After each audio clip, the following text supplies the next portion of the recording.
Hi, everybody. Shavua Tov. I hope it's the start of a great week.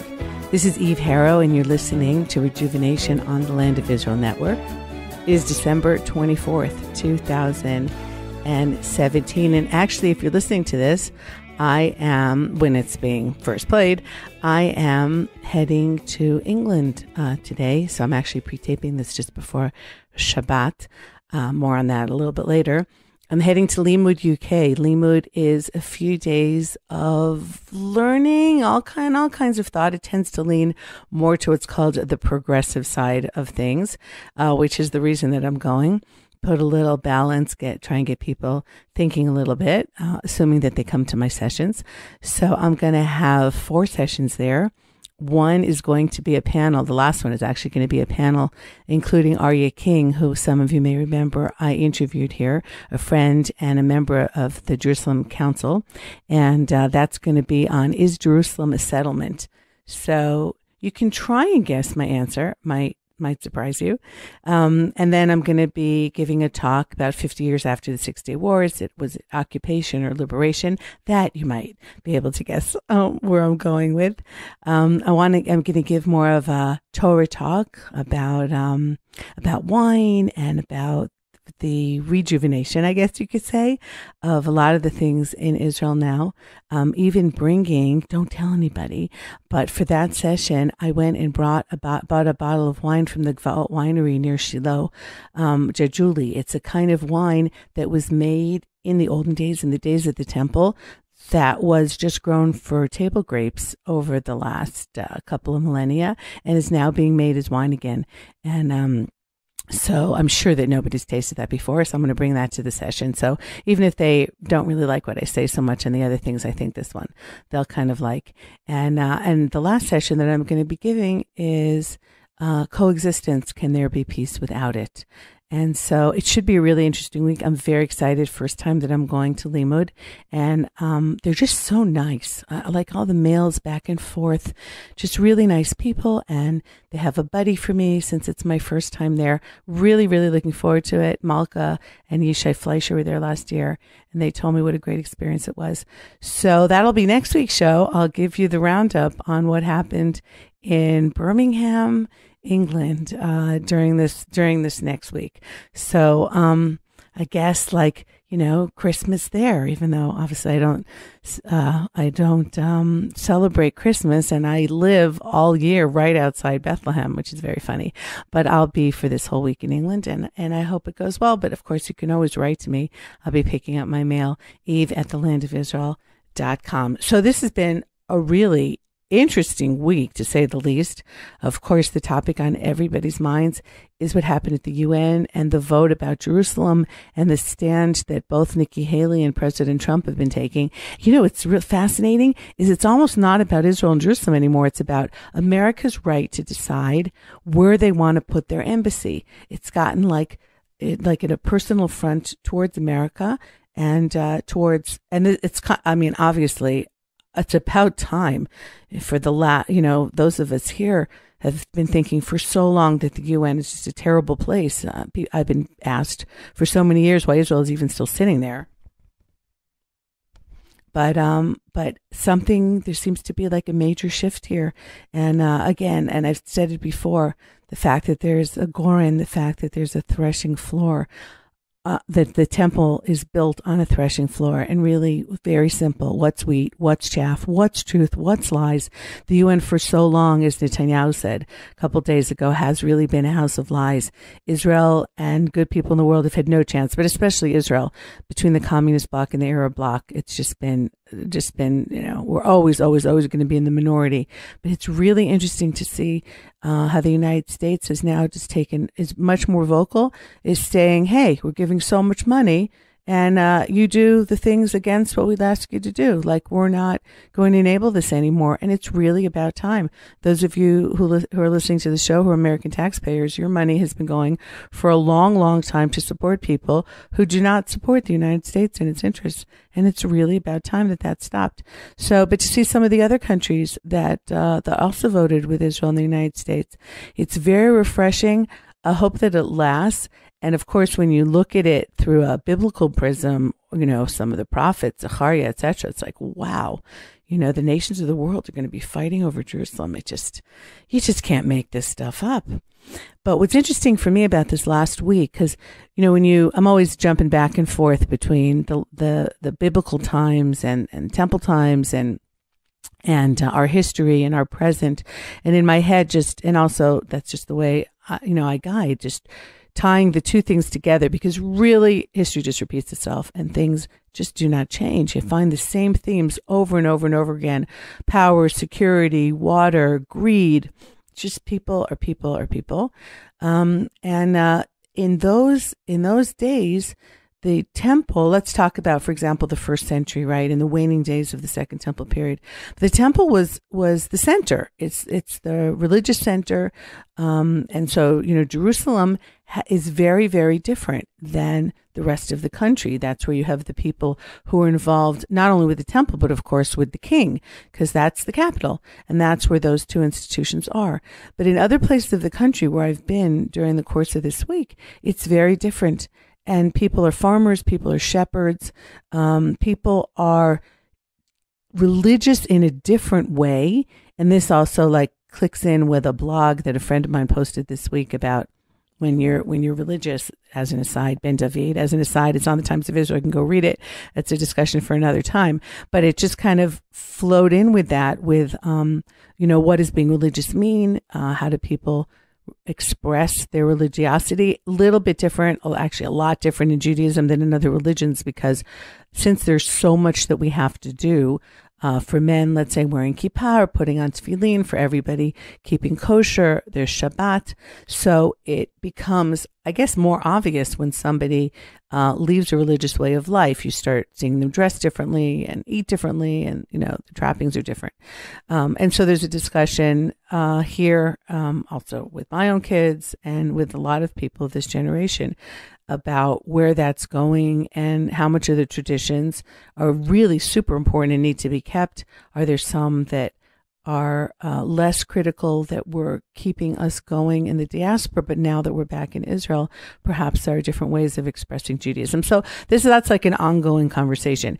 But because of what was going on about Jerusalem in the news this week, but because I physically was out and about in different parts of the country, on the edges of the hills of Judea and Ibei Nachal, visiting Ari Abramowitz, by the way, and visiting the ranch. You're doing so much work there. It's incredible. Ari's just great. And also visiting ranches. I was in Itamar with a One Israel Fund bus a few days ago, and we were visiting Itamar, a lot of the farmers and a lot of the ranchers there, and people living really very simple lives, very, very far from the center in Jerusalem. And, it's like right around Shechem, it's right around Nablus over there. And now I happen to be in the north in Sfat. As a matter of fact, I'm looking out of my window right now. I'm up here with my husband for a convention, looking out my window now on the beautiful hills of the Galilee. So, and it took us by car on nice roads, not walking or, with a horse or a donkey, on the olden roads, 3 hours to get here from home.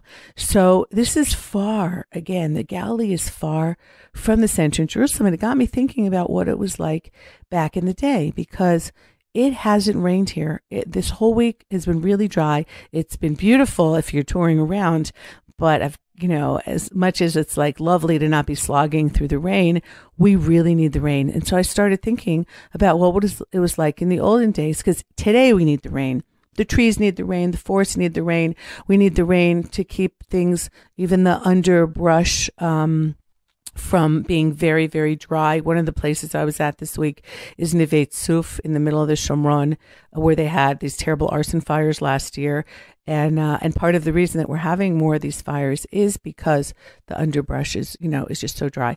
And so you still need the rain, even though Israel is, as we all know now, the world leader in desalination and in recycling water and drip irrigation and just doing some great things in order to still produce food when you don't have rain and you don't have enough fresh water for a growing population, but you still need the rain. And when I've been traveling through the Galilee this week and thinking, oh my God, if it was like this 2,000 years ago, it wasn't raining.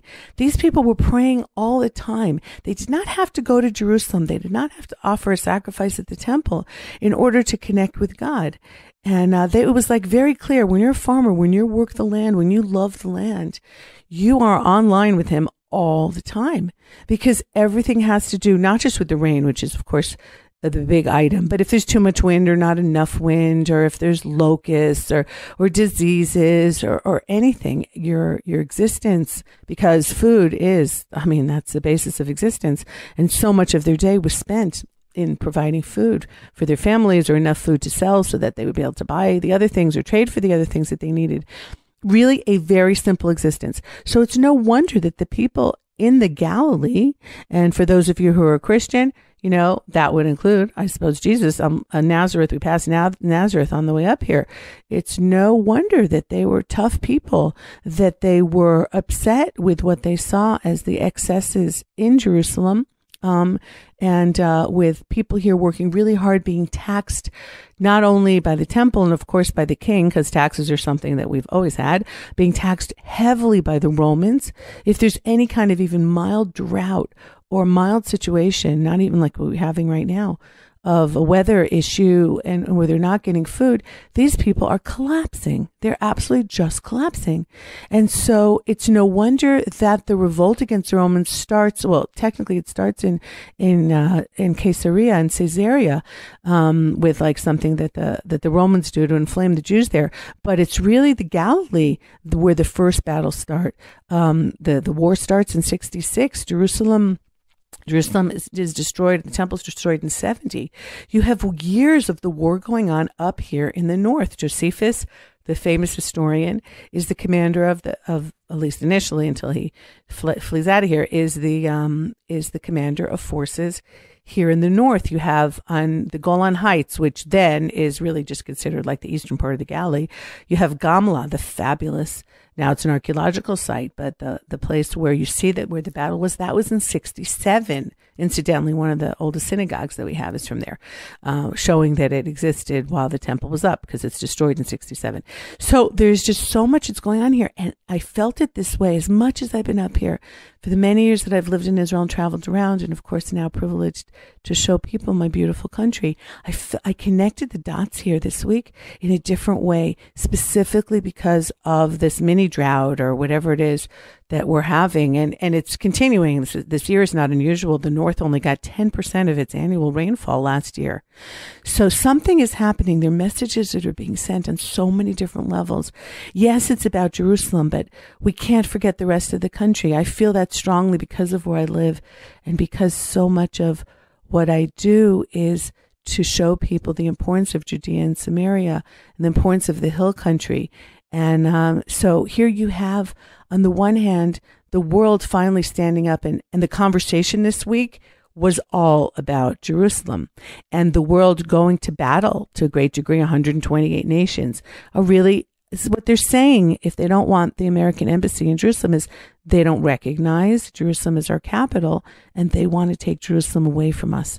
The fact that we have some really good people amongst them, foremost amongst them right now, the United States, is part of a much, much bigger picture of fighting for the truth, of fighting for what's right. But let's not forget about the periphery. As we focus on Jerusalem and the importance of Jerusalem, there's also not just that most of the people in the country don't live in Jerusalem, there's a whole country here. And Jerusalem is the important religious focus, of course, for so many of us, and the important government focus also for so many of us. But, and that's what the embassy issue is in the, now that we don't have a king, so you have your democratic institutions, and those are in Jerusalem. So, but it's still the leadership. There's the religious leadership, and there's the so-called, I suppose, secular leadership, or the political leadership, and that we have in Jerusalem. Now we've got the Knesset, we have the Supreme Court, we have the offices there, except for the Defense Ministry, which is in Tel Aviv. You have all the major offices in Jerusalem. So the focus is on that. But this week, I had a chance to see what happens in the outlying regions, and to understand in a perspective, in a different way, what was happening to my people 2,000 years ago. And it was a battle then, also between what was seen as corruption in some of the high places, a betrayal, if you will, because that's what corruption is, a betrayal of the leadership, religious and political, of the little people, and the little people cannot be forgotten, because the little people are the bulk.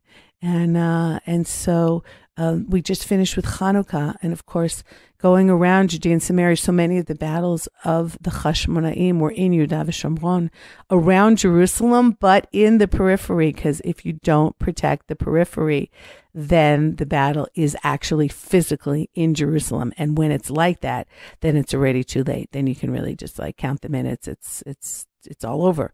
And that's exactly what happened in 70.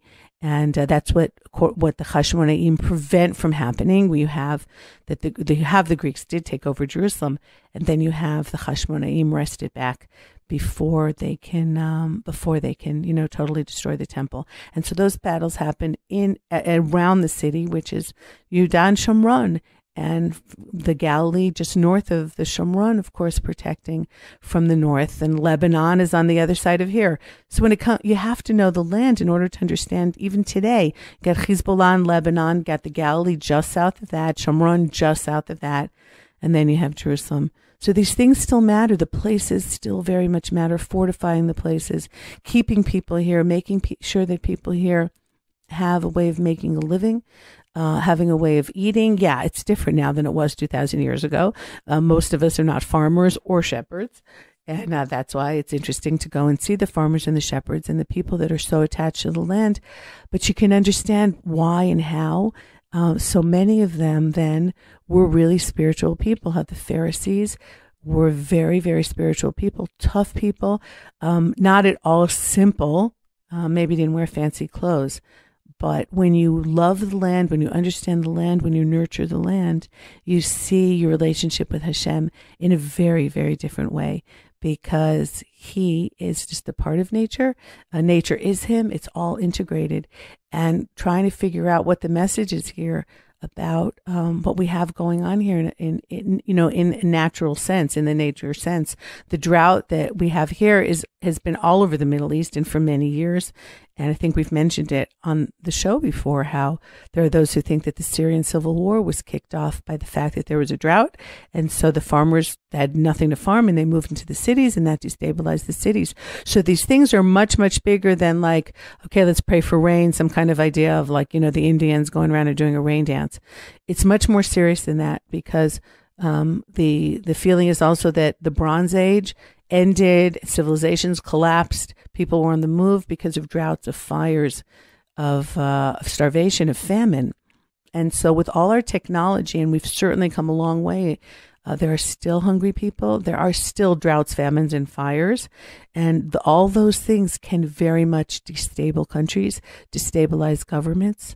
When you can't provide your people with water and with food, and with hence security, then a lot of things can collapse. So these are far from being some kind of old-fashioned things that we've moved beyond, and now we have, different concerns. They're still very, very prevalent.